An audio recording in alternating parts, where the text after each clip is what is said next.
Good morning. Time for convening has arrived. Senate will come to order. Recognize the freshly haircut of, that's a fresh haircut you got right there, buddy. Senator from the 6th. Good morning, Mr. President. Yes, the head feels a little lighter, a little more aerodynamic. I think I could probably run a 4.440 right now. Maybe a 4.420. Maybe. Mr. President, we got a great list of pages, but before I get into that, welcome back. I hope you're feeling better. You look great. Mr. President, out of Athens, Georgia, we have Benjamin Brown. Out of Sewanee, we have Maya Davis. From Gainesville, we have Wyatt Elliott. From East Point, we have Asim Hill. From Smyrna, we have the Jordan brothers and Aaron and William Jordan. From Temple, we have Carly Kissling. From Powder Springs, we have the Menjivar sisters and Stephanie and Valeria. From Dallas, we have Ainsley Nat. From Haddock, Georgia, we have Addison Pettigrew. From Rex, we have Nisi Roy. And from Marietta, we have Fia Storino. Y'all give these pages a big round of applause. We appreciate y'all being here, helping us do the people's business in the Georgia State Senate. Mr. President, the journal has been read and found to be correct. All right. Thank you, Senator. Appreciate that. And thank you for all the pages for being here today. We appreciate all your hard work, taking the time out of school to come and be with us today. Is there objection to dispensing of the reading of the journal? Chair hears none. The reading of the journal is dispensed with. Is there objection to the confirmation of the journal? Chair hears none. The journal is confirmed. All senators who have bills and resolutions to introduce, please bring them to the Secretary's desk. First reading and references to Senate bills and resolutions. Secretary. Senate Bill 328 by Senator Strickland of the 42nd and others. Bills being titled Act to amend. State and local government. Senate Bill 329 by Senator Strickland of the 42nd and others. State and local government. Senate Resolution 371 by Senator Brass of the 6th and others. A resolution honoring the life of investigator Eric Anthony Minks and dedicating Transportation. Senate Resolution 372 by Senator Kirkpatrick of the 32nd Health and and Human others. Services. Senate Resolution 376 by Senator Parent of the 44th and others. A resolution. Rules. Mr. President, that completes the order. First reading and references to House bills. House Bill 514 by Representative Seabaugh of the 34th and others. Bills being titled an act to amend an act providing a new State charter and local government. House Bill 548 by Representative Green of the State and local government. House Bill 587 by Representative Gamble, the 15th and State others. and local government. House Bill 623 by Representative Smith at 18th and others. Bills being titled act. State and local government. House Bill 624 by Representative Smith at 18th and others. Bills being titled State act. and local government. House Bill 685 by Representative Gamble, the 15th and others. State and local government. House Bill 697 by Representative Tarvin of the 2nd and others. State and local government. House Bill 698 by Representative Tarvin of the 2nd and others. Bills being titled an act to provide a homestead exemption from Walker County School District out of foreign taxes for educational purposes. State and local government. House Bill 703 by Representative Bonner of the 73rd and others. Bills being titled an act to amend an act to provide. State and local government. Mr. President, that completes the order.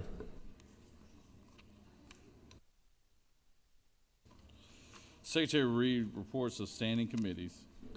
Mr. President, the Senate Committee on Finance has had under consideration the following legislation and instructed me to report the same back to the Senate with the following recommendation. House Bill 90 do pass. House Bill 141 do pass. House Bill 223 do pass by substitute. House Bill 290 do pass. House Bill 32 do pass. House Bill 42 do pass. Respectfully submitted, Senator Hostetler of the 52nd District, Chairman. Mr. President, Senate Committee on Health and Human Services has had under consideration the following legislation, has instructed me to report the same back to the Senate with the following recommendation. House Bill 89 do pass. House Bill 352 do pass by committee substitute. House Bill 473 do pass. Respectfully submitted, Senator Watson, 1st District, Chairman.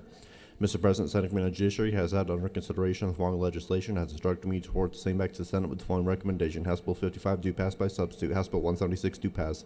House Bill 180 do pass. House Bill 199 do pass by substitute. House Bill 406 do pass. Respectfully submitted, Senator Strickland, the 42nd District, Chairman. Mr. President, Senate Committee on Public Safety has had under consideration the following legislation, has instructed me to report the same back to the Senate with the following recommendation. House Bill 296 do pass. House Bill 423 do pass. Respectfully submitted, Senator Albers of 56th District Chairman. That completes the order, Mr. President. It is now time for the morning roll call. Are there any motions to excuse? Recognize the Senator from the 33rd. Thank you, Mr. President, and welcome back. Good to see you have some color and tone. Appreciate that, Senator. You're welcome, sir. Ask for unanimous consent to excuse the senators from the 21st and the 5th and the 36th. 26. 21st, 26th, and which the other one?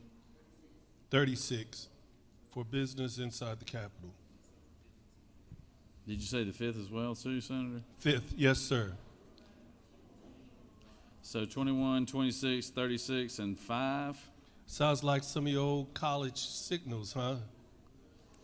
I don't know, man. I don't know if they were that good. All right. Recognize Senator from the 11th. Thank you, Mr. President. I'd like to ask for unanimous consent to excuse the senator from the 16th. The objection, Senator from the 16th is excused. Recognize Senator from the 31st.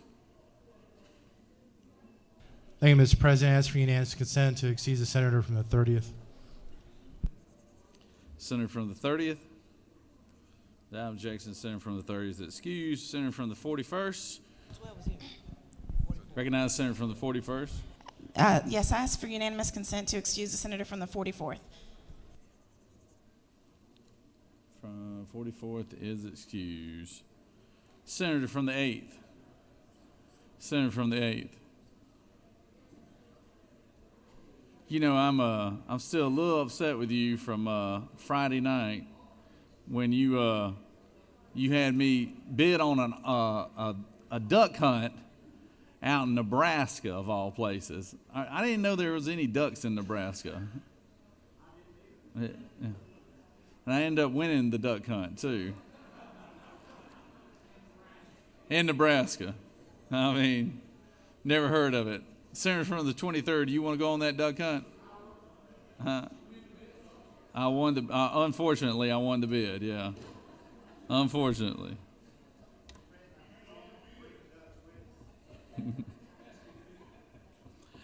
All right. It is now time for morning roll call. Motions to excuse, we've already done that. Secretary will call the roll. Senator, signify your presence by voting the yea switch. Secretary, Senator from the 24th, what purpose do you rise? Mr. President, Yes, sir.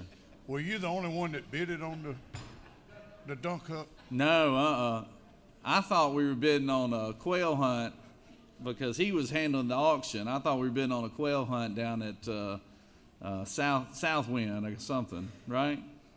And next thing I know, several $1,000s later, when they announced the winner, they said duck hunt in Nebraska. I said, my goodness. It was for the worthy cause, though, right? It was for the children. That's right. Thank you, Mr. President. All right, Secretary will unlock the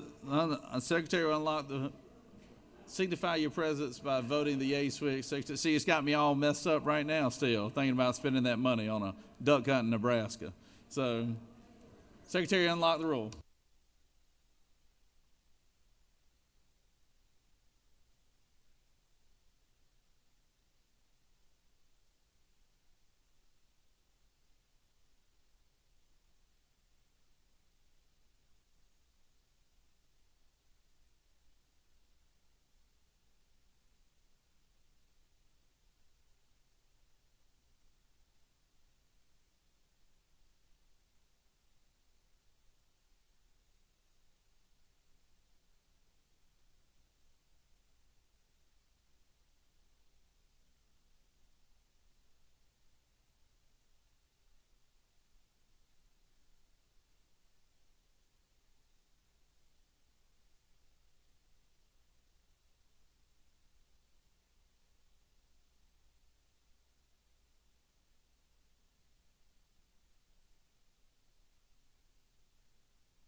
It is now time for our morning devotion.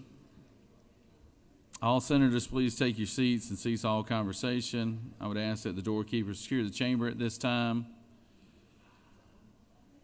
Now, recognize the senator from the 39th to lead us in our pledge and introduce our chaplain of the day. Senator? Good morning, colleagues. First, we'll do the pledge to the American flag. I pledge allegiance to the flag of the United States of America and to the republic for which it stands, one nation, under God, indivisible, with liberty and justice for all. Now the Georgia flag. I pledge allegiance to the Georgia flag and to the principles for which it stands, wisdom, justice, moderation, and courage. Good morning. Well, it gives me great privilege to introduce you to Bishop Arthur F. Mosley, who is an international speaker and educator. He delivers a message of hope, inspiration, and unity, and is committed to the training and development of others in their quest to reach their full potential.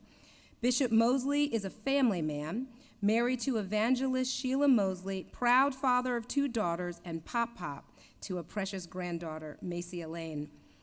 He is the pastor of the Cathedral of Faith Church of God in Christ in Atlanta and an adjunct professor at Georgia Piedmont Technical College, where he teaches humanities, world religion, and skills for college success. As a passion, Bishop Mosley travels the world conducting pastors and leaders conferences, holding training and development workshops, and providing staples to those in need. His work has touched several countries, including Ghana, South Africa, Nigeria, Thailand, London, Malaysia, Indonesia, Solomon Islands, and Barbados, and of course, right here at home. In addition to the international presence, Dr. Mosley has served on several noteworthy and local platforms, including chaplain for the Fulton County Police Department and the Georgia State Senate, preached and taught in the Georgia branch of the federal prison system, and was the speaker on the African American perspective on Israel at a press conference hosted by the Atlanta Journal-Constitution. He is Bishop of the Barbados First West Indies Jurisdiction, Superintendent of the Light of the World District, Administrative Assistant for the North Central Georgia Jurisdiction, and Chairperson of the Kojic World Missions ME Convention. Please join me in welcoming Bishop Mosley. Good morning to the President, Sonia Harpin, to all of you who make up this Senate and those who are here as guests. I want to share with you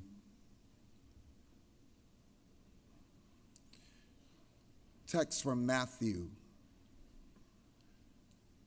14, verses 28 to 30. And Peter answered him and said, Lord, if it be thou, bid me come unto thee on the water. And he said, come. And when Peter was come down out of the ship, he walked on the water to go to Jesus. But when he saw the wind boisterous, he was afraid, and beginning to sink, he cried, saying, Lord, save me. I use this passage this morning to encourage you to stay focused in the storm. Here in Georgia, we are familiar with storms. In fact, recently, we had a snowstorm. We even had the experience of a hurricane in 2024, September. There's the forecast for the weather to be stormy this weekend. However, storms are not restricted to weather systems. That is, we do have and we encounter, experience, and go through storms in our lives. Life's storms are things like illness. I'm personally going through the storm with the passing of my brother just this past Saturday. Life storms includes divorces, financial crisis, stress, unfounded criticism. It's easy to become distracted in enduring a storm. Your attention and focus can be pulled, causing us to be less effective and stable when we need it the most. So I want to encourage you to remain focused in the storm. Our text focuses this morning on the disciples who have obeyed Jesus. Obedience does not keep us out of the storm. Jesus told them, go, get in the boat, go ahead of me to the other side. Jesus sends the multitude away, goes into a mountain and pray, but the disciples find themselves in a severe and destructive storm. They're in the middle of the sea. The boat is being tossed by the waves. The winds are contrary, not working with them to get them to their destination, but opposing, antagonistic, hostile. There are times that we meet forces that are working against our progress. In this harsh and unpleasant environment, in the darkest hour, they see a figure coming towards them, walking on the sea in the storm. The Bible says they were troubled. But Jesus brings calmness to them. He brings calmness to their storm, first of all saying to them, be of good cheer, it is I. In other words, have confidence, have assurance, because my presence is with you. If we focus on his presence being with us, we can make it through any storm. Peter asked, and he's granted permission to get out of the boat, walk on the water, to go to Jesus. Peter does well as long as he kept his eyes on Jesus. My brothers, my sisters, you will do well in whatever your calling is, whatever your responsibilities are. You will do well as long as you keep your eyes on Jesus. I close with this. I know your assignment becomes challenging. I know your assignment becomes difficult, trying, stressful, demanding, taxing, and tough. Again, I encourage you, keep your eyes on Jesus. He'll strengthen you. He'll help you. He'll lift you. He'll empower you. He'll bring you through. He'll sustain you. And like Peter, he will rescue you. My 5 minutes are up. I will have to pray for you in my private. Oh, I'll be given extra time. Wow. I must have done all right. Let us pray. Lord, we all have storms. We all face storms. We even have storms we don't talk about. We have individual storms. We have family storms. We have storms that we're facing together as a state, as a nation. Help us in the storm. Bring us through and bring us out of the storm. Most of all, help us to keep our eyes on you, staying focused on you with prayer, with your word, with devotional time. And as the psalmist declares, I will lift up mine eyes unto the hills from which cometh my help.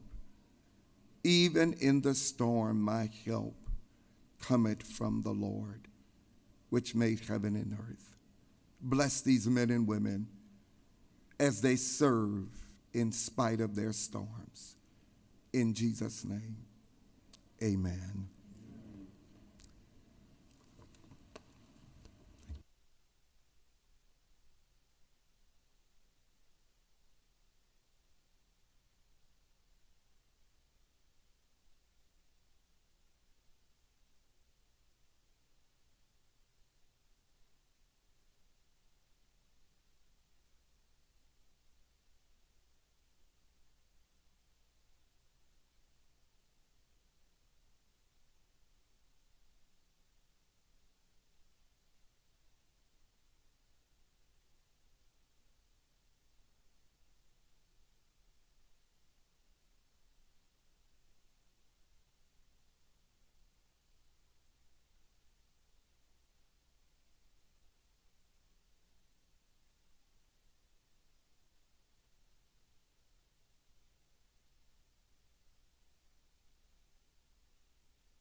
It's always nice to have our doctors of the day, and we always appreciate our physicians coming down here and donating their time down here at the Capitol. And today I'd like to recognize the senator from the 45th to introduce our doctor of the day. Senator? Thank you, Mr. President. It's my honor to introduce the doctor of the day. We've got Dr. Rabin Rojas with us from Northeast Georgia Medical Center.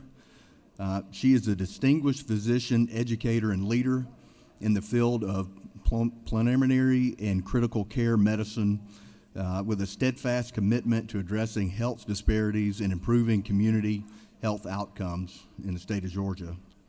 A graduate from Ross University of Medicine in 2008, Dr. Rojas has dedicated over a decade to advancing patient care, medical education, and health equality advocacy. Her leadership in North Georgia Health System included serving as chair of the Department of Medicine and director of critical care and medicine and fellowship program roles, which she has shaped the future of medicine education, directly impacting the care of diverse patients and populations.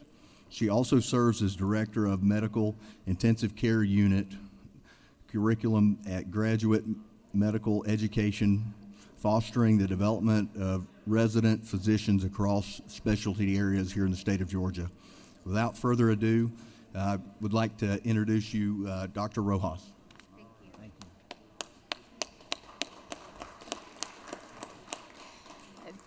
Thank you very much for allowing myself and my medical resident, Dr. Kalu, to be here. It has been our pleasure to serve the community, and today it is our pleasure to serve you guys as you do the important work that you do. So thank you for having us.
All right, we've got a good group up in the balcony here and behind me.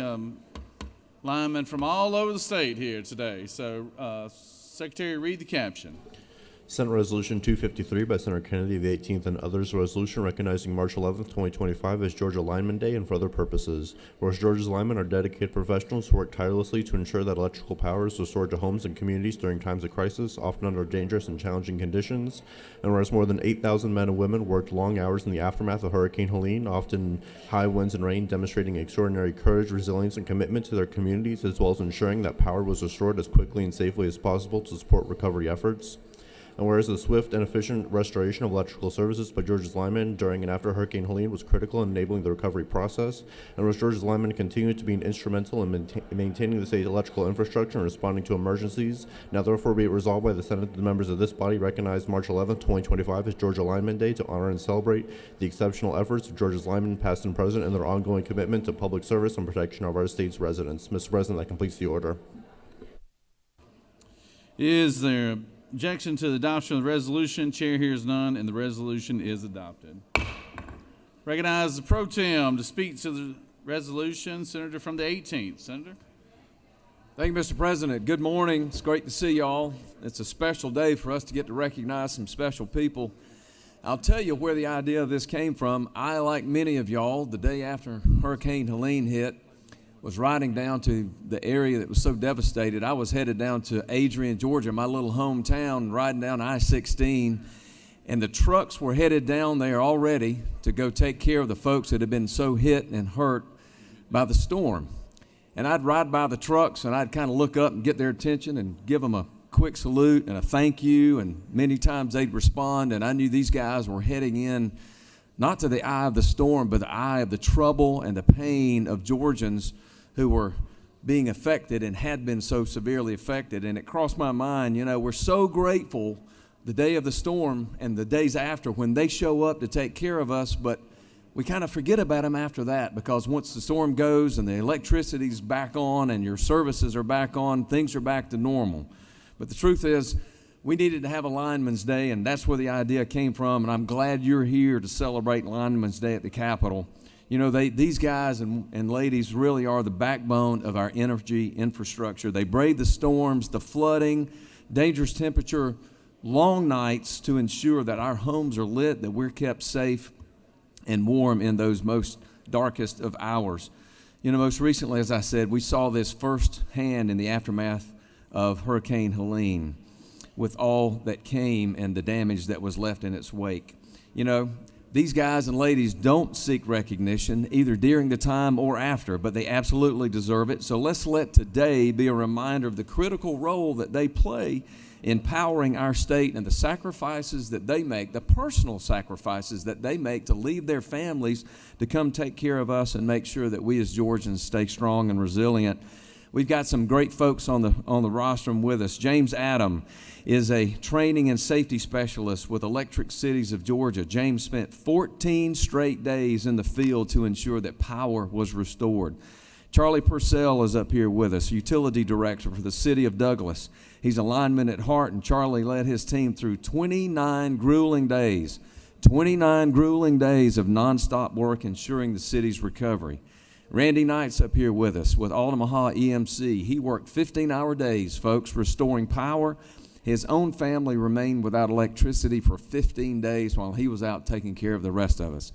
Derek Hodge, a crew leader and a lineman with 17 years of experience, was working from 46,000 volts to up to 500,000 volts across this state.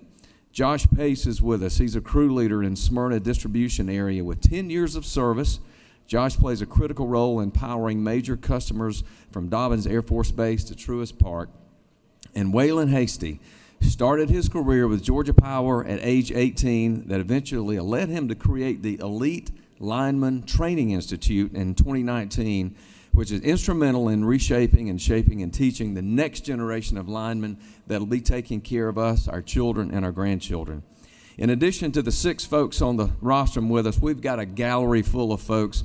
I want to ask all of you that are here for Lineman's Day to please stand and let us give you a great Senate thank you and a welcome for what you've done for us.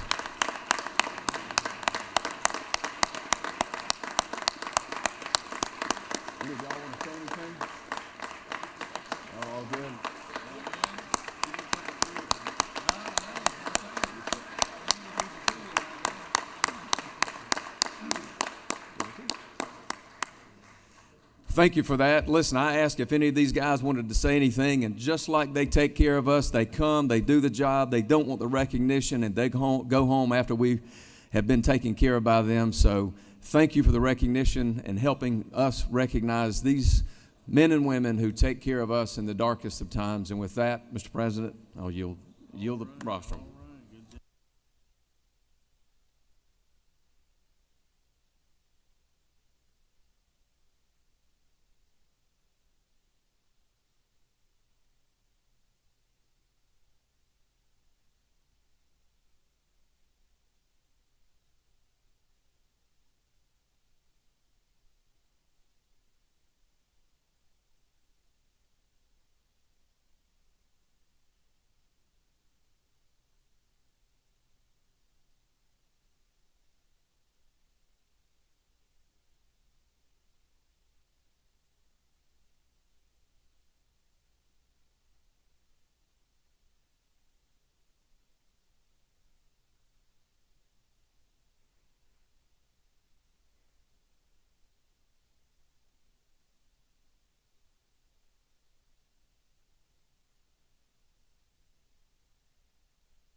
we have some very special guests from the Shepherd Center here in Atlanta, and we have the family and leadership here with us. And what a special place that is, and taking care of so many people through the years. And we're celebrating 50 years of Shepherd Center being in existence here in the state of Georgia. So, Secretary, read the caption, please. Senate Resolution 149 by Senator Halpern of the 39th and others, a resolution recognizing and commending the Shepherd Center upon its 50th anniversary and for other purposes. Whereas the Shepherd Center was founded in Atlanta, Georgia as a private not-for-profit hospital on August 18, 1975. And whereas the Shepherd Center mission is to help individuals with temporary or permanent disabilities caused by injury or disease rebuild their lives. And whereas the Shepherd Center has made a profound impact on the citizens of Georgia and countless individuals worldwide by providing personalized rehabilitation and medical care. Now, therefore, be resolved by the Senate, the members of this body recognize and commend the Shepherd Center upon its 50th anniversary and extend sincere best wishes for continued success. Mr. President, that completes the order. Is there objection to the adoption of resolution? Chair hears none, and the resolution is adopted. Recognize the senator from the 39th to speak to the resolution. Good morning. Well, today we commemorate the 50th anniversary of the Shepherd Center, a place of hope and healing that has transformed countless lives. Before I begin, let me first acknowledge those on the rostrum with me, including members of the Shepherd family. Jamie Shepherd, CEO, Alana Shepherd, the visionary founder, Julie Shepherd, founding family member, Sarah Batts, Executive Director of the Center's Foundation, and Clark Dean, Board Member and Chair-elect. Founded in 1975, this institution began as a 6-bed unit in Atlanta, born from the personal journey of the Shepherd family. When James Shepherd sustained a spinal cord injury in 1973, his parents confronted the scarcity of specialized rehabilitation in the Southeast. Their determination led to the creation of a facility dedicated to comprehensive care for spinal cord injuries and related conditions.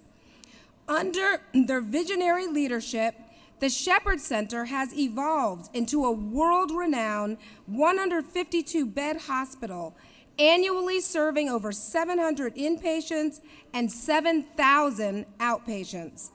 Its patient and family-centered approach not only addresses physical rehabilitation, but also empowers individuals to envision and embrace fulfilling futures beyond their injuries. The center's commitment to excellence has earned it a place among the nation's top rehabilitation hospitals. Its pioneering research and specialized programs have set new standards in the treatment of spinal cord and brain injuries, multiple sclerosis, and chronic pain. As we reflect on the 5 decades of service, we honor the unwavering commitment of Alana Shepherd, who at 94 continues to inspire and lead. Her relentless advocacy has not only shaped the Shepherd Center, but has also profoundly impacted the broader landscape of disability rights and rehabilitation. This center stands as a testament to the power of compassion, innovation, and community. Here's to 50 years of unparalleled service and to the enduring legacy of the Shepherd Center. And I will now introduce you to Jamie Shepherd. Thank you, Senator. Thank you, Senator Halpern. Appreciate that introduction. On behalf of our 1,800 employees, just want to say thank you for this recognition. We're honored to be here. We've accomplished a lot in the first 50 years, going from, as you heard, a 6-bed facility, leased space in another facility, to the nation's premier hospital treating brain injury, spinal cord injury, multiple sclerosis, and other neurological conditions. As excited as we are about the first 50, we're even more excited about the next 50. We've got a campus expansion going on, and we're going to be able to help even more people in the near future. So thank you for this recognition, and here's to the next 50 years. Thank you.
We have some very special guests here today. The family of Jeremy LeBlanc. He was a young man that was cut down way too short out of Roswell, Georgia, a law enforcement officer out of Roswell.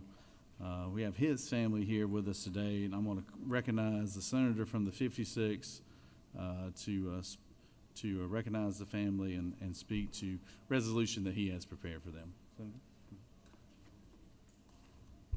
Thank you, Mr. President. Ladies and gentlemen of the Senate and all those that are in attendance today, we're joined by the wife, parents, family members, colleagues of Roswell police officer Jeremy Labonte. Some of them are behind me and some are in the gallery today.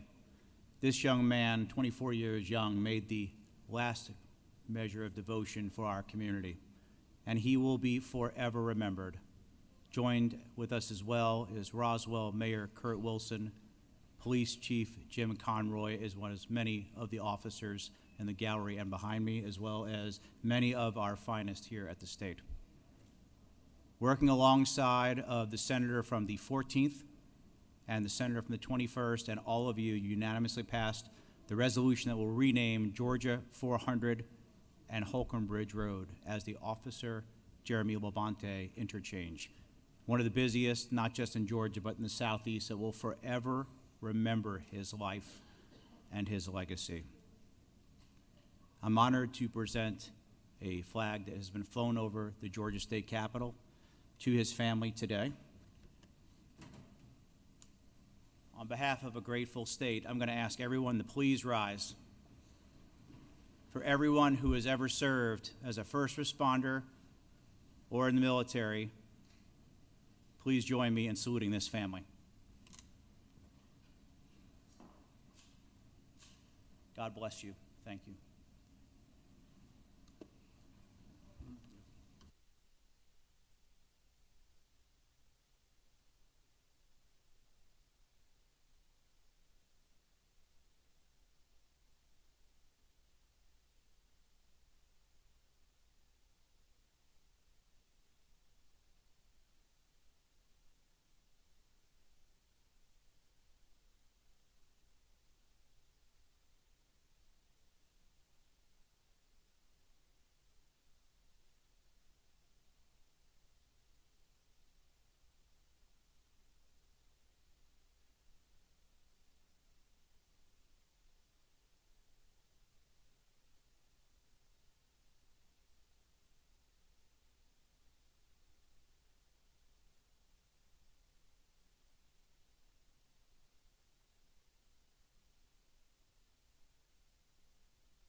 We are excited to have one of our own, Georgia grown and one of a proud Georgia Bulldogs, University of Georgia grad, and now newly Super Bowl champion here with us today.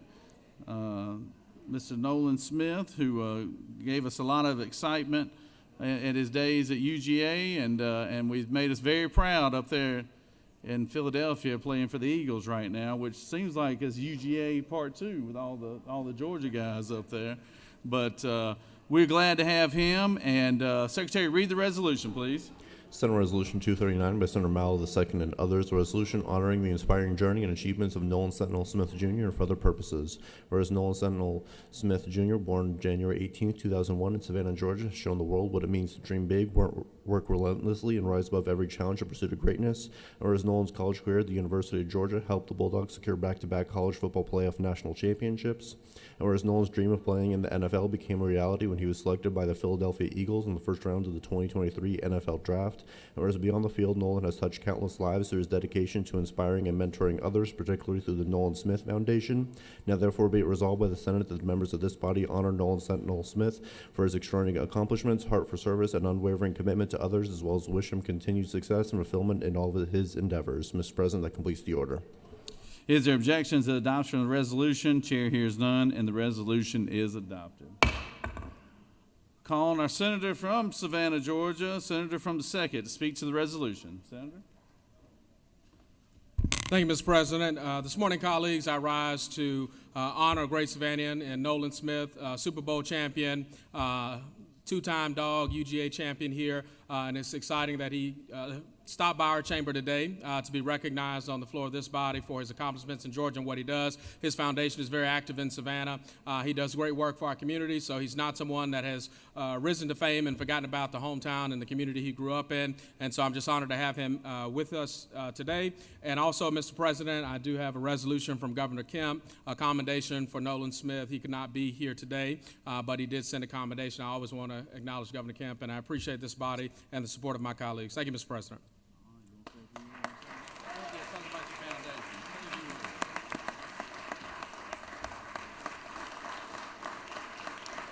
Thank y'all. Thank y'all so much. Thank you. Thank y'all. First of all, I just wanted to thank God. I wouldn't be here without him. I wouldn't be here without his blessings. I wouldn't be here without his glory. Second of all, I just wanted to thank the state of Georgia for this amazing honor. Truly, truly it is. And as a kid growing up in Savannah, Georgia, I would never think I'd make it to the Capitol. And I just wanted to tell y'all, thank y'all. And the last thank you I'm going to give is to my mom. My mom does a lot for me. She does everything. And I just wanted to thank her for allowing me to be here. And she's always got my back, even right now, even in the Capitol.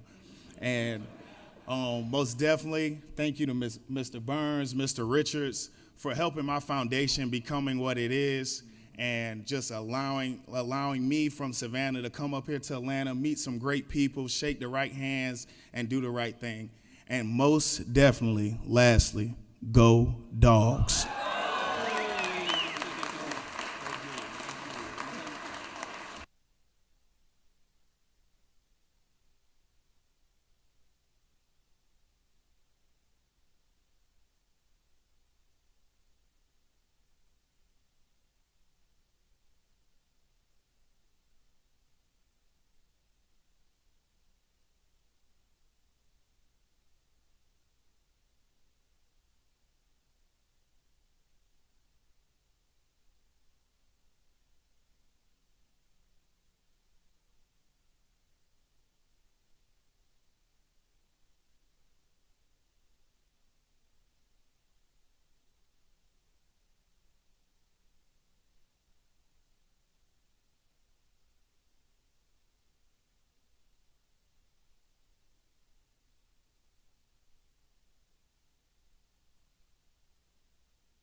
All right, we've got a number of more special guests here today. We've got a plate full today. So, Secretary, read the caption, please.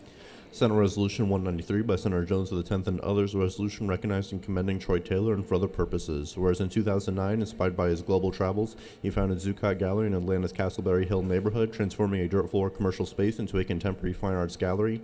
And whereas Troy Taylor partnered with the Henderson brothers in 2012 to rebrand Zuccotti Gallery with a primary focus on the works of living African-American artists, and whereas Zuccotti Gallery has since grown into the largest African-American fine arts gallery in the southeastern United States, now therefore be it resolved by the Senate that members of this body recognize and commend Troy Taylor, founder of Zuccotti Gallery, for his many outstanding contributions on behalf of the arts, as well as extend best wishes for continued success. Mr. President, that completes the order.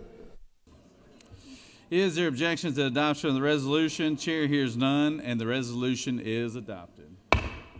I recognize the senator from the 10th to speak to the resolution and introduce our special guest. Thank you, Mr. President, and I'm glad to be joined by the senator from the 39th. I am excited to share with you some of my really good friends who's doing something incredible in our great state. First, let me say that we are joined by the owners of Zuccotti Gallery, which is the largest African-American owned gallery in the southeastern part of the United States. I am joined behind me is Troy Taylor, Omari Henderson, and Onaje Henderson. These three men are the founders of Zuccotti Gallery, which is right here in downtown Atlanta, over near the Mercedes-Benz Stadium. Their friends are Miss Anastasia Clark, Vernon Taylor, Jordan Taylor, and Bob McNeil, who's joined them as well. Just let me share a few words with you about my good friend Troy Taylor and the many things that he and the Hendersons have done. After earning his BS and MS degree in aerospace engineering from Penn State and the University of Pennsylvania, Troy began his professional career as an engineer working with NASA on the manned space program. Don't ask me how he went from NASA to owning an art gallery. I'm sure he would tell us. His interest in art, however, began during his sophomore year when he landed a summer job with Bruce McGow Graphics at a fine art poster repair clerk. As his career in corporate America grew, so did his passion for collecting art. His current work in the healthcare industry takes him all over the world, from Europe and Asia, Japan, Latin America, India, and even the Middle East on a regular basis. And most of the gallery collections, with the addition of multicultural American art and pieces by local Atlanta artists, stem from the relationship that he has developed with artists and galleries throughout the world. The striking high-tech design and amenities of the gallery combine their dual interest in art and engineering. Thank you, Troy. He believes that art and science are similar in that, like science, art is not random. There's an order in each discipline, rules of composition, and technique that creates a beautiful, balanced product. Please allow me to introduce to you my friend, Troy Taylor, one of the founding members of Zuccotti Gallery, for a few words.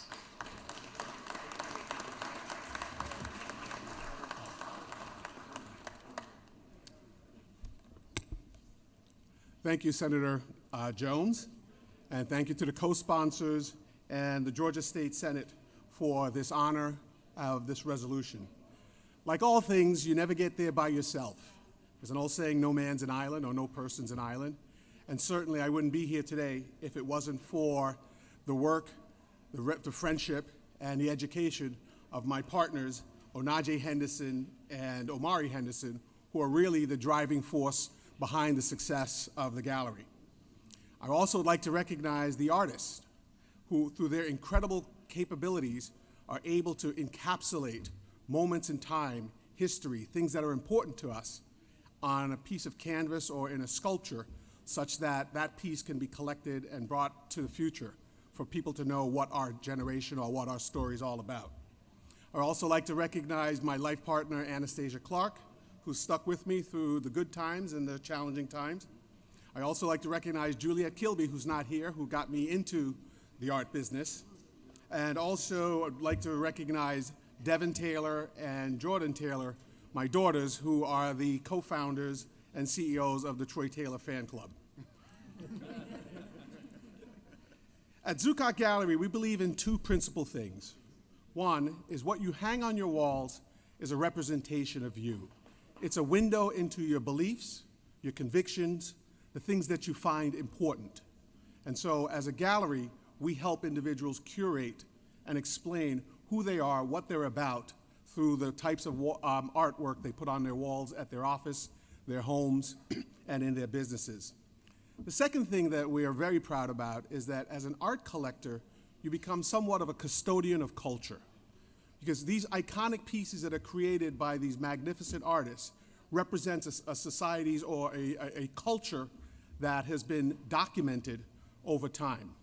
I know my partner's going to get me on this one, but for example, we didn't know that, or part of how we knew that the ancient cavemen used to eat deer and antelope is that the first artist painted it on the walls of the cave. And so that's how we know today that that's what they did. And so as an art collector, you have the awesome responsibility of being a custodian of culture and being able to communicate to the future the things that are important to us. There's always a narrative and a story behind each piece. And I welcome all of you and the folks of the state of Georgia to come visit us, see the artwork, and have an experience with collecting art and becoming a part of the custodians of culture. Thank you.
Are there any unanimous consents?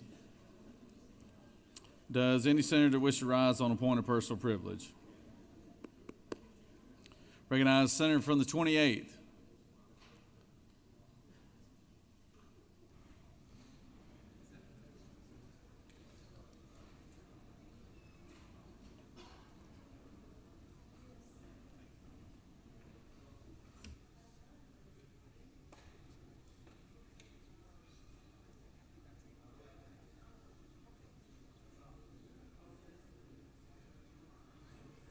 Senator, you can come down the center aisle if it makes it easier for you.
Let me move this out the way.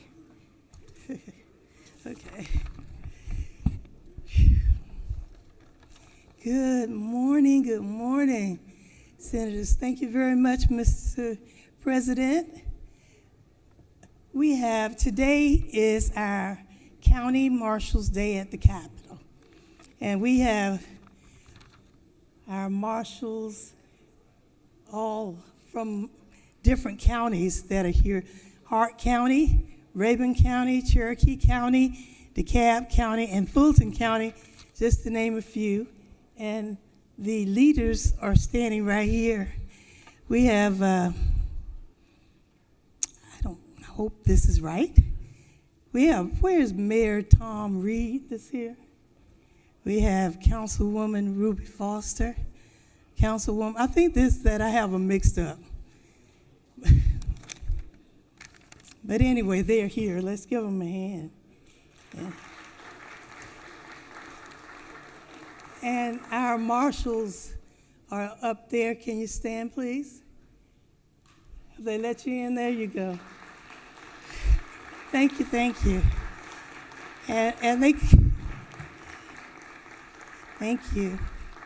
Today we come together to honor and express our gratitude to the county marshals and deputy marshals of the state of Georgia. These brave men and women serve with honor, dedication, and courage, ensuring that our communities remain safe and just. We thank you so much for your service. The Office of Marshals in Georgia has deep historical roots dating back to before our state's independence. In fact, marshals were the highest law enforcement officers in Georgia before the establishment of the Office of Sheriff. And I'm sure our senator from the 56th knows this very well.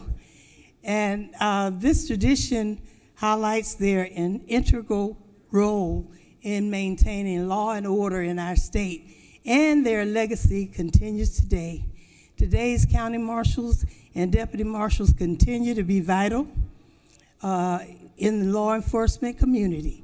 They work side by side with our county sheriffs, federal agents, and local police officers, ensuring that justice is served in all corners of the state. Their responsibilities are vast, ranging from enforcing court orders to ensuring public safety, all while maintaining the peace. Essential service to our community they give us, and we have a resolution that has already passed, SR 92, and I won't read it, but I want them to know that what happened to them? That we're very proud of them. So thank you very much for honoring these great men and women. My only one and only child that's living, he was Corporal Brian James. He did work with Fulton County Marshals for many years, and now he's out in Douglas County as a law enforcement person. So you know my heart goes out to the county marshals. So let's give them one more round of applause. Thank you. Mr. President, I yield the will. Thank you, Senator, and thank you, men and women here in law enforcement, for being here today. We greatly appreciate your service to your communities and to the state. Recognize the senator from the 6th.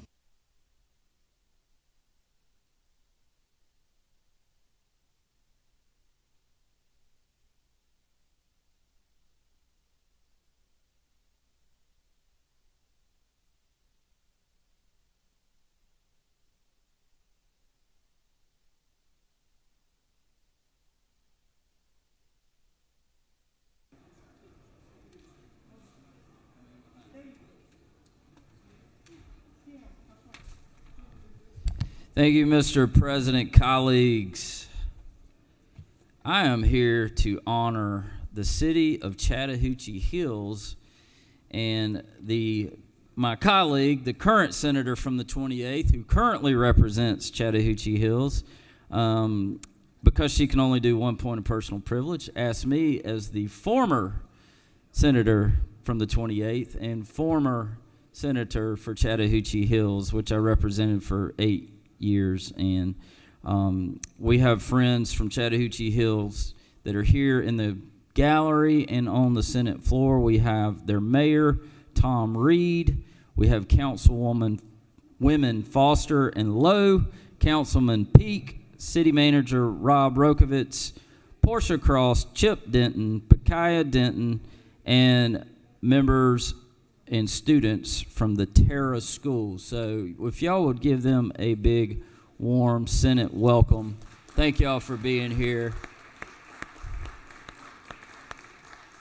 And we did a resolution in honoring them. And just for those of y'all that don't know, Chattahoochee Hills is a distinctive city located in the southwestern part of Fulton County, and it's renowned for its picturesque countryside and sprawling farms, offering residents and visitors from all over the state a serene retreat from the urban bustle of nearby Atlanta. And it truly is one of the prettiest areas in our entire state. I love the ride up from Noonan to Chattahoochee Hills, riding along Roscoe Road and coming in the south side there of Fulton. It truly is one of the hidden gems in this state. I highly encourage everyone to visit Chattahoochee Hills. So Mayor, City Council, thank y'all for being here. Terra School, thank y'all for being here.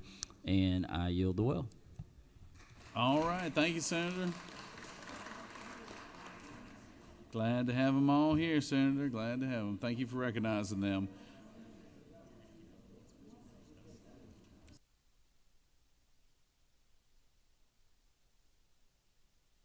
Senator from the 42nd, since you have such a large contingency up in the gallery.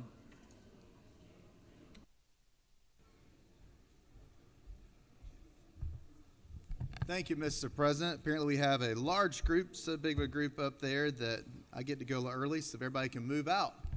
Today is Newton Industry Day at the Capitol. We celebrate our businesses out in Newton County, out east, out 20. This is hosted by our Newton County Industrial Development Authority. I want to thank our sponsors, and some of folks from these companies are up here with us today. Archer, Georgia Piedmont Technical College, Meta, Piedmont Newton, Rivian, Takeda. And also on your desk, you'll see some golf balls from Bridgestone out in Newton County as we get ready for a little golf tournament next month. You also have some treats from Pop and Stop Covington on your desk. And finally, tonight across the street from 5 to 7 at the depot in the Blue Room, we're having an event, a ceremony, and a reception, I should say. And it's not a rug. Oh, and the senator from the 43rd is joining me. 43rd. We share Newton County together. But it's not a rug, but it's the second best thing, a golf towel you can go by there tonight and get. And this is what it looks like as we get ready again to celebrate a little golf tournament out east of here next month. So go by tonight from 5 to 7 at the Blue Room at the depot and get your golf towel. If not, the senator has lots of extras in her office. Okay, good. Thank you so much. You want to recognize, please stand if you're here for Newton County Industry Day. Go ahead, big group. Thank you all for being with us. Thank you, Senator, and glad to have all the leadership from Newton County here today. Always a pleasure. And thank you for the gifts that you brought with you today. We greatly appreciate that. Recognize the Senator from the 7th.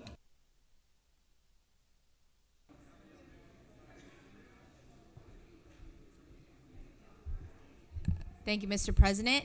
Today is Gwinnett Democrats Day, and as a proud Gwinnett Democrat, I wanted to recognize those in the gallery that are here today, and I also wanted to recognize the Gwinnett County Democratic Party for all the work that you do for our communities, and also wanted to recognize the chair of the Gwinnett Democratic Party, who is a former state senator that served in this chamber for about a decade, Chair Kurt Thompson. And I just also wanted to say, you know, you guys do so much work in our communities, informing voters and getting voters to come out and during our election time. And I just wanted to say thank you so much for all that you do, and welcome. I yield the ball.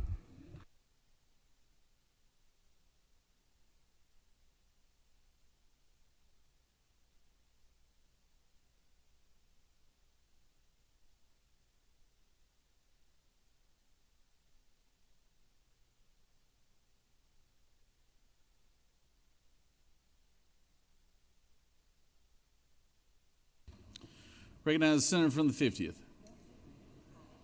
I think everybody signed up for a point of personal privilege today, so everybody bear with us.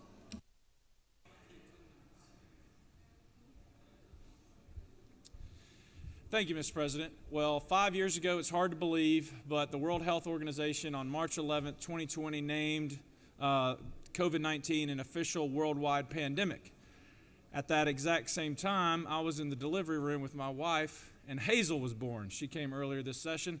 She turns 5 today, and I just want to wish her a happy birthday. And Hazel, I'll see you this afternoon. Thank you, Mr. President. I yield the well.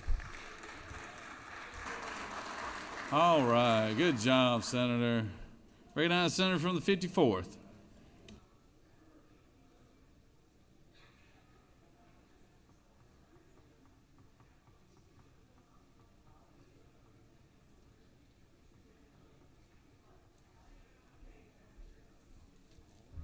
Thank you, Mr. President. Friends, on your desk you have some a little packet for each of you from Georgia Pre-K, and I just wish for you to go through it. Today marks the pre-launch to Georgia Pre-K Week, which takes place this fall, October 6th through the 10th. To celebrate with us in the galleries today, we have representatives from the Georgia Department of Early Care and Learning and Voices for Georgia's Children, and Teachers of the Year, Elizabeth Arthur from Lincoln County Elementary in Lincolnton, and Rachel Robertson from Oconee Preschool Academy in Watkinsville. If you're in the gallery, could you please rise and let us recognize you? And let's give these a round of applause for what they do for our kids.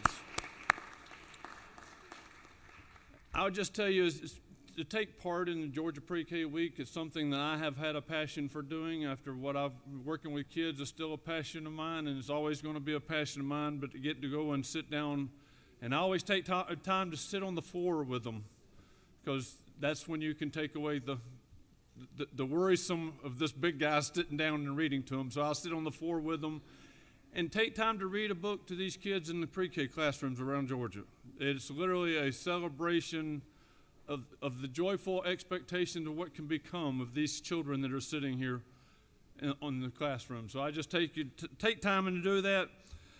The goal of the event, 2025 marks 15-year celebration of Georgia Pre-K Week. Georgia's pre-K program is a nationally recognized program that has served more than 2 million of Georgia's children since it began 32 years ago. The goal of this event is to emphasize the importance of quality early childhood education by providing opportunities for leaders to engage with Georgia pre-K classrooms and their local communities. On each of your desks, there's cookies and the fast facts about Pre-K Week, as well as fact sheets and invitations to participate in Georgia Pre-K Week this fall. Each year, we are all invited to visit with Georgia Pre-K classrooms in your districts to witness the incredible learning happening with our state's 4-year-olds. Nearly 70% of current state legislators have participated in the past, and I would just like to encourage each and every one of you that this fall, make sure that you're in a Georgia Pre-K classroom taking advantage of the opportunity provided to us. And also, we have the mascot from Georgia Pre-K with us in the gallery. And I just appreciate you, each and every one of you, taking time with our greatest asset, and those are our children. Thank you, Mr. President. I will yield the will. All right. Thank you, Senator, and thank you for the mascot for being here today. You're looking good up there. Appreciate it, all the hard work you guys do. Recognize the Senator from the 55th. Point of personal privilege.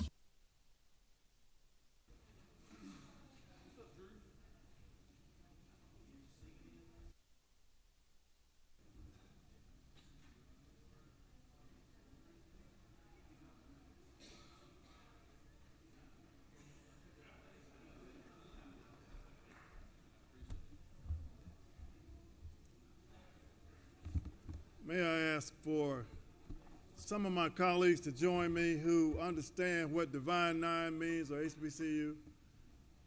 Mr. Leader, would you come and stand with me? Would you, whomever, come on, please. As a House member, breaking the rules of the Senate again.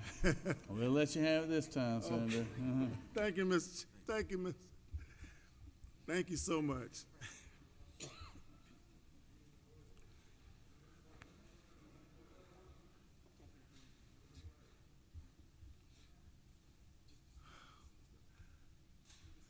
Thank you, Mr. Leader. Thank you, Mr. President. Today, I'm so honored to stand before you at this important gathering celebrating the legacy and future of HBCUs and what is called the Divine Nine. As a proud graduate of Howard University, I know firsthand the transformative power of an HBCU education. HBCUs are more than just institutions of learning. They are pillars of excellence, resilience, leadership for our communities. As a Georgia State Senator, I'm deeply committed to advocating for equitable funding, expanding opportunities, and fostering collaborations that ensure HBCUs continue to thrive. HBCUs are the ones that are representing 3% of the colleges but produce a majority of the professionals who happen to be African American. They produce 12% of all the African American students, yet produce 23% of the African American graduates, 40% of all STEM degrees, 60% of all engineering degrees are earned by African American students at HBCUs, educate 50% of African American teachers, 40% of African Americans in health professions, 70% of all the African American dentists are from HBCUs, 58% of HBCUs offer students abroad, 50% of every lawyer you see is from an HBCU, 80% of the judges, the doctors, it goes on and on and on. We are so proud to honor the HBCU, and they were in the gallery, but today we want to honor those HBCUs who still have a very valuable place for our community. Thank you, and we honor those that are HBCUs and Divine Nine. Would you welcome those that are still remaining? Some have left. But thank you so much for being here. And I would yield the well. Thank you very kindly. Thank you, Senator. Recognize Senator from the 1st.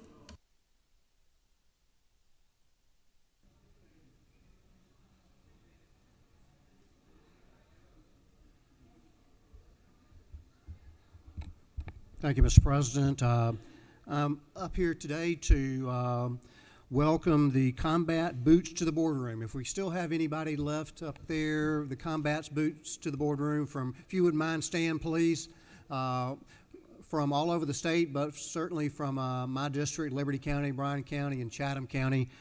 This is a veteran-serving nonprofit in our coastal Georgia. Today we have veterans participating from their Prosper program, which is a 9-month leadership development program that helps veterans transition more smoothly out of the military and into civilian life. If we'd like to give them a warm Senate welcome. Thank you very much.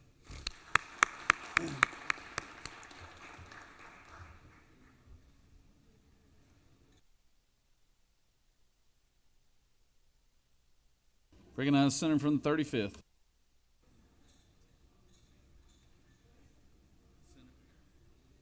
Senator from the 35th.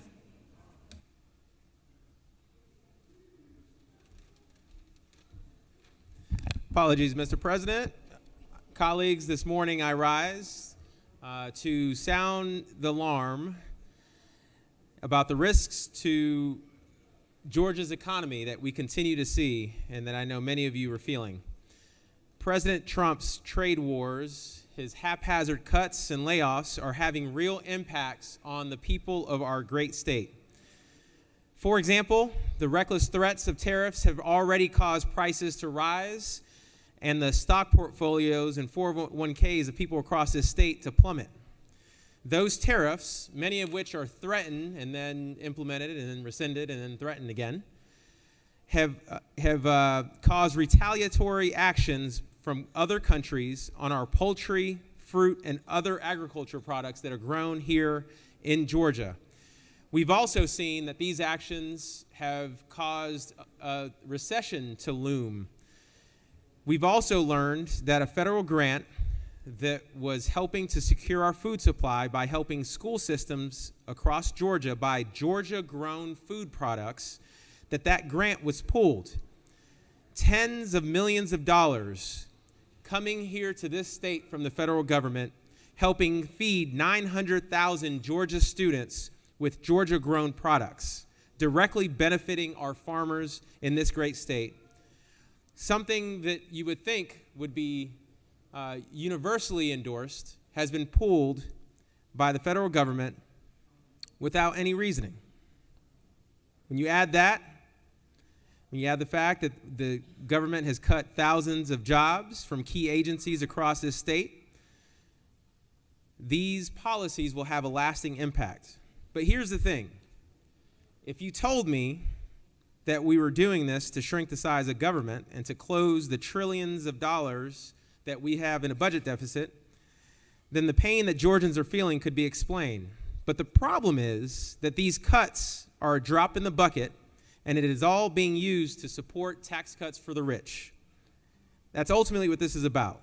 A $4 trillion hit to our budget that won't help hardworking Georgians and instead will help billionaires across this country. Y'all, as the kids say, the math is not mathin'. And the silence amongst Georgia's leaders at the Capitol is deafening. We are here and supposed to be here to help improve the lives of hardworking people across this state, and we have a responsibility to speak up.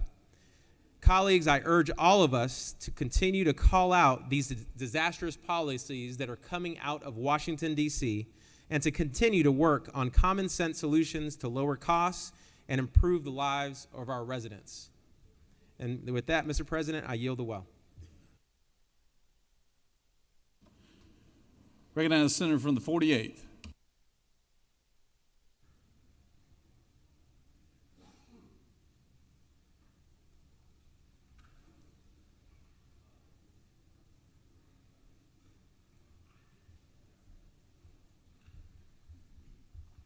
Thank you, Mr. President. Colleagues, I hope they're still here. We got my mayor from Sugar Hill up top.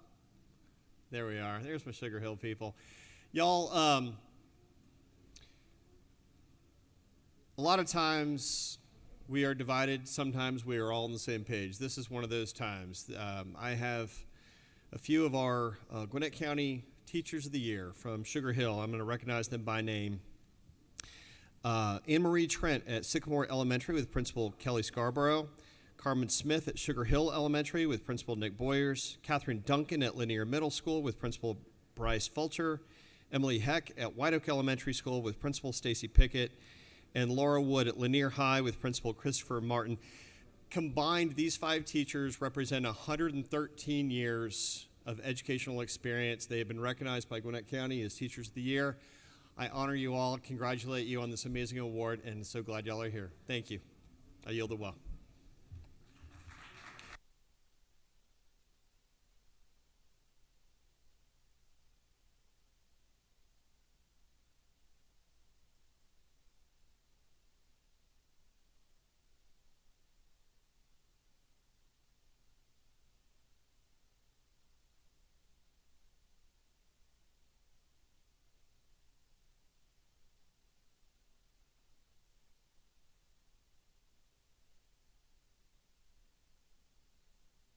Recognize the leader from the 22nd.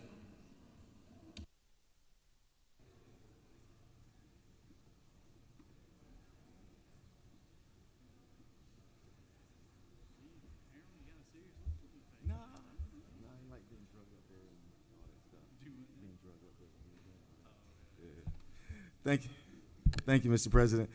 Today is HCA Day at the Capitol. As we know, hospitals play an integral role in Georgia. And one of our great hospitals that we have in Augusta is actually Doctors Hospital. And today, we have their leadership team of Doctors Hospital that has been joining us today in the Capitol. Persons may have already had an opportunity to meet with them, but please join me in welcoming them today as they're also sitting in the gallery, our leadership team from Doctors Hospital. Thank you, Mr. President. And with that, Mr. President, I yield the well. Thank you, Senator. And we save the best for last, the Dean of the Senate, Senator from the 15th.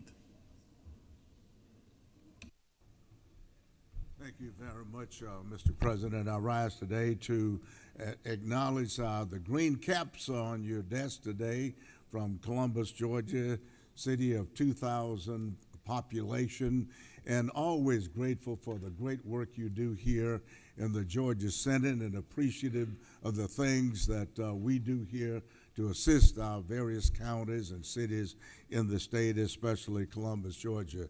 Visit Columbus, Georgia, the longest urban lake. Shoot those rapids down there. Go enjoy yourself. On the riverfront there, we have Naval Museum there, Civil War Naval Museum there, as well as the National Infantry Museum there as well. So come back, Columbus, Georgia, enjoy yourself. But in the meantime, enjoy your green caps. Thank you, Mr. President. I yield the well. All right. Thank you, Senator. Glad it's Columbus Day. Always good to be Columbus Day. All right, that brings us to the end of the points of personal privilege today. Senator from the 12th, you didn't want to give a point of personal privilege? Oh, you do? Oh, okay, come on. I was joking, but hey, I always like to hear from the senator from the 12th. Thank you so much, Mr. President.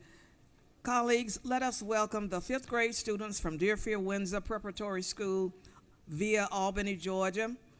They are ably chaperoned by Deerfield parents and especially my dear friend, Appeals Court Judge Ken Hodges. Thank you for coming. I think they've already left the gallery, but we still want to acknowledge them as well. Thank you so much. I would yield the well, Mr. President. Thank you. Glad to have them. See, Senator, that was just divine intervention right there. You weren't even signed up, and I just knew you had something on your heart you need to talk about. All right. You have before you a consent calendar of privilege resolutions. Does any senator wish to remove a resolution from the consent calendar? Is there objection to the adoption of the resolution on the consent calendar? Chair hears none. The resolution on the consent calendar is adopted. Are there any motions to withdraw or recommit? All right, moving on to the rules calendar.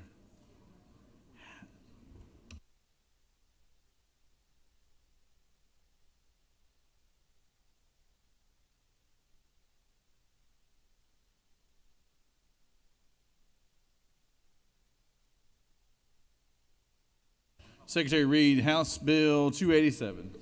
House Bill 287 by Representative Rose, the 124th, and others. Bill 2010 to amend Code Section 12-2-2 of the Official Code of Georgia Annotated related to Environmental Protection Division, Environmental Advisory Council, duties of council and its members and director, appeal procedures generally, permit applications and inspections, so as to update the reference dates to standards, rules, and regulations, to amend Title 27 of the Official Code of Georgia Annotated related to game and fish, so as to update the reference dates and rules and regulations, to amend Code Section 52-7-26 of the Official Code of Georgia Annotated related to penalties, so as to update the reference dates to rules and regulations, to provide for related matters, to repeal conflicting laws, and for other purposes.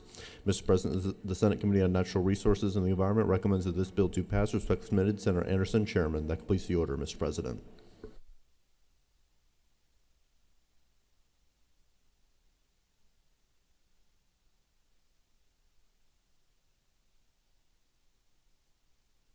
Recognize the senator from the 24th.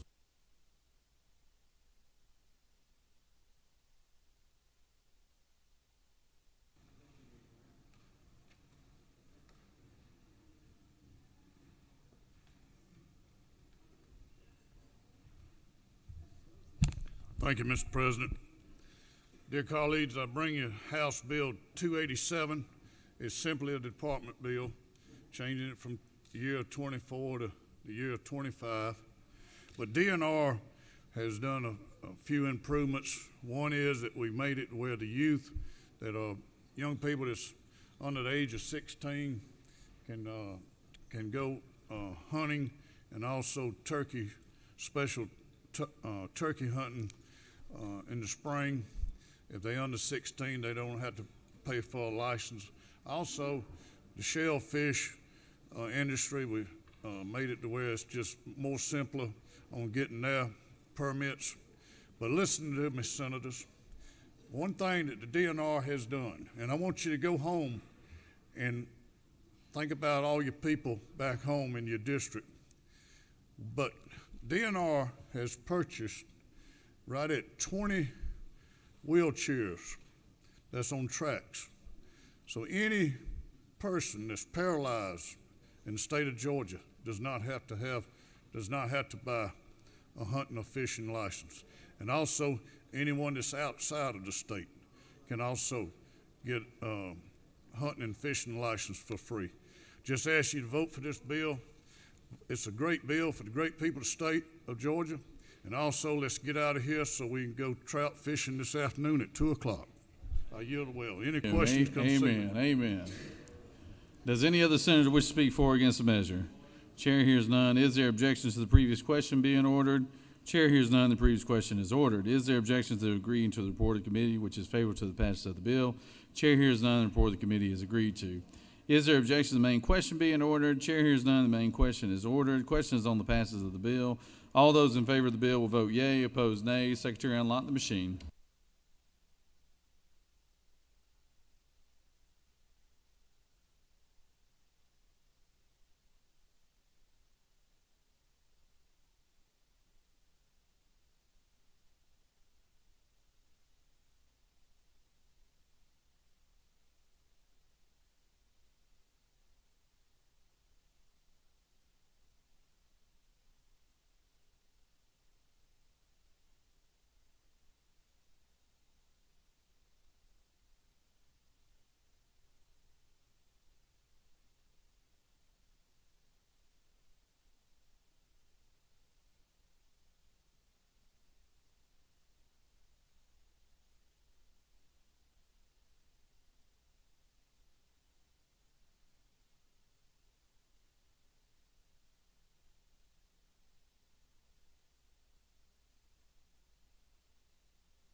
On the passage of the bill, the yeas are 50, the nays are 0. This bill having received the requisite constitutional majority is therefore passed.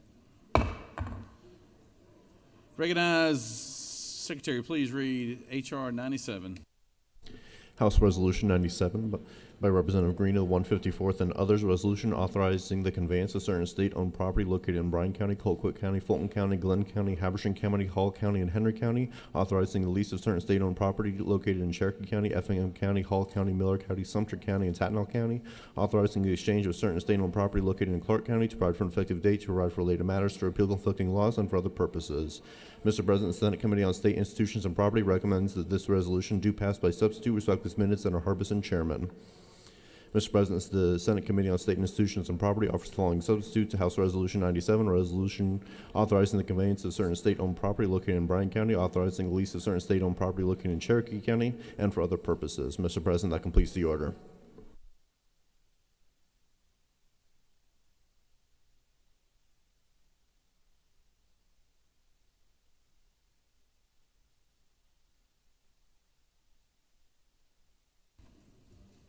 Recognize the senator from the 15th.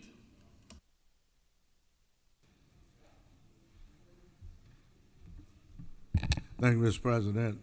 This is one of the two of the department bills for the State Institutions and Property Committee. It was presented to us by the CEO over there, and it has fairly routine things in it, as you can see on your desk. One of the counties I want to point out to you is involving Glenn County, and I believe it was adequately explained at the time that this was something that had been contested by Glen Hope,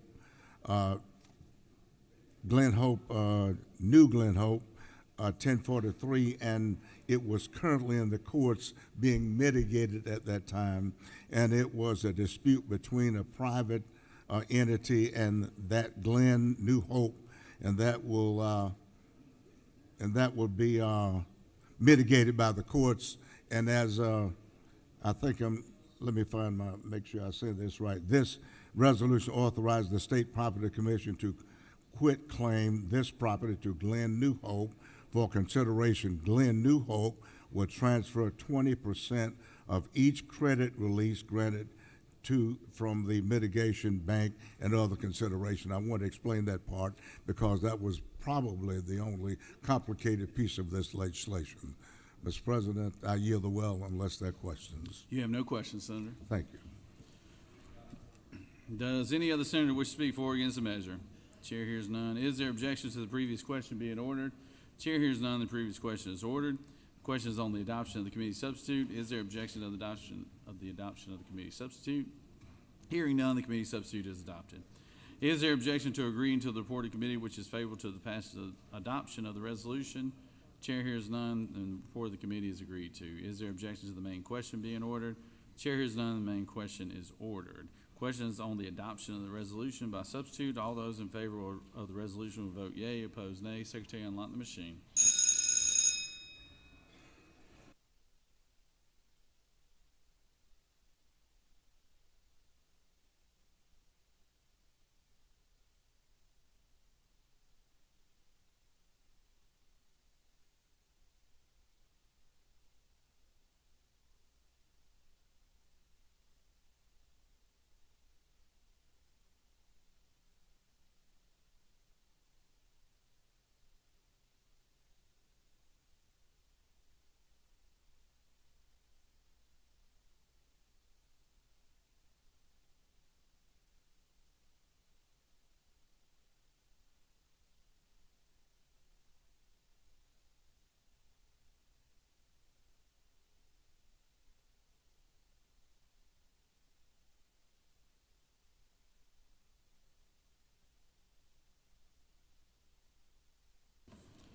On the adoption of the resolution by substitute, the yeas are 49 and the nays are 0. This resolution, having received the requisite constitutional majority, is therefore adopted by substitute. Secretary, please read H.R. 98. House Resolution 98, Representative Green, the 154th, and others, a resolution authorizing the granting of non-exclusive easements for the construction, installment, operation, and maintenance of facilities, utilities, roads, and ingresses and egresses in, on, over, under, upon, across, and through property owned by the state of Georgia in Barrow, Bryan, Chatham, Cherokee, Coweta, Fulton, Harrelson, Lamar, McDuffie, Paulding, Walker, and Walton counties, derived for later matters, derived for an effective date, to repeal conflicting laws, and for other purposes. Mr. President, the Senate Committee on State Institutions and Property recommends that this resolution do pass by substitute. Respectfully submitted, Senator Harbison, Chairman. Mr. President, the Senate Committee on State Institutions and Properties offers the following substitute to House Resolution 98, a resolution authorizing the granting of non-exclusive easements for the construction, installment, operation, and maintenance of facilities, utilities, roads, and ingresses and egresses on, over, under, upon, across, and through property owned by the state of Georgia, and for other purposes. Mr. President, that completes the order. Senator from the 15th, 3 times in one day, Senator. It must be Columbus Day. Cooking with gas, that's right. Thank you, Mr. President. In this resolution, like the last one, authorization of easements on state-owned properties, very simple. It describes in detail the property being affected, the easement being authorized, the intended recipient of the easement, and various terms for each easement as it is on your desk. There are no questions, Mr. President. I yield the well.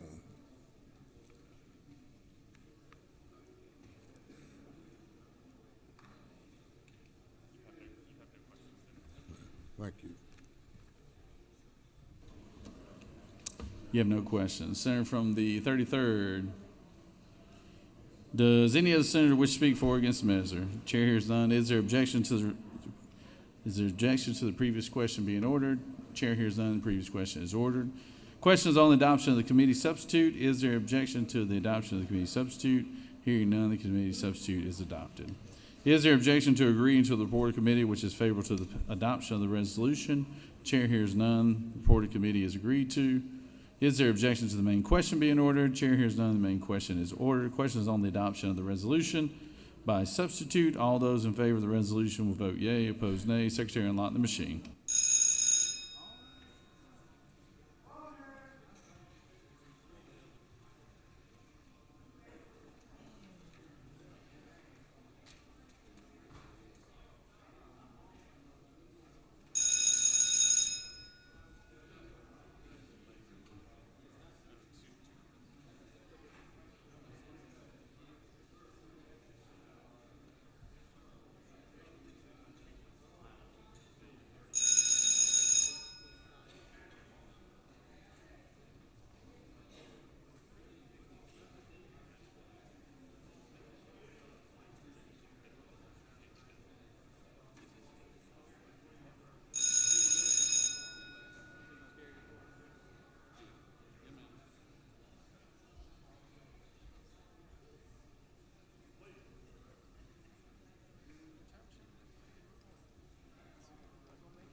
On the adoption of the resolution, by substitute, the yeas are 49, the nays are 0.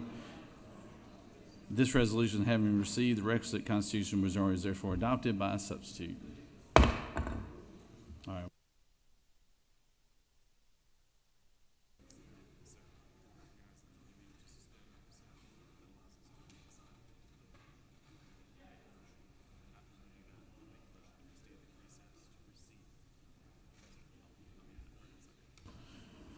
Recognize the majority leader for a motion.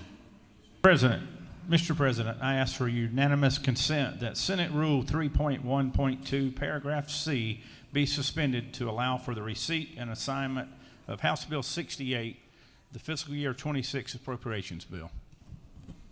Senator has moved. Is there objection? Recognize the majority leader for another motion. Mr. President, I move that the Senate stand in recess pending receipt of a message from the House, and that upon receipt of said message and assignment of House Bill 68, the Senate stand adjourned pursuant to Senate Resolution 6 until 10 a.m. on Thursday, March 13th. Is there objection? Without objection, we will stand in recess. Secretary, read the announcements. Mr. President, the Rules Committee will meet upon recess in room 450 in the Capitol. At 1 p.m., the Children and Families Committee will meet in room 307 in the CLOB. At 1 p.m., the Retirement Committee will meet in 310 in the CLOB. At 2 p.m., MARTOC will meet in room 506 in the CLOB. At 3 p.m., the Insurance and Labor Committee will meet in MES 1. At 3 p.m., the Higher Education Committee will meet in room 307 in the CLOB. And at 4 p.m., the Regulated Industries and Utilities Committee will meet in room 450 in the CLOB. Mr. President, that completes the order. Any other announcements? Senator from the 14th, we didn't hear from you today. No announcements? It's just not the same. All right, stand in recess.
The Senate will come back to order. The Secretary will read a message from the House of Representatives. The following message was received from the House through Mr. Riley, the clerk thereof. Mr. President, the House has passed by the requisite constitutional majority the following bill of the House. House Bill 68 by Representative Burns of the 159th and others. A bill will be entitled an act to provide and make and provide appropriations for the state fiscal year beginning July 1st, 2025 and ending June 30th, 2026, to make and provide such appropriations for the operation of the state government and its departments, boards, bureaus, commissions, institutions, and other agencies, for the university system, common schools, counties, municipalities, and political subdivisions, for all other governmental activities, projects, and undertakings authorized by law, and for all leases, contract agreements, and grants authorized by law, to provide for the control and administration of funds, to provide an effective date, to repeal conflicting laws, and for other purposes. That completes the order, Mr. President. HB 68 is referred to the Appropriations Committee. Pursuant to a prior order of the Senate stands adjourned until 10 a.m. Thursday, March 13th, 2025.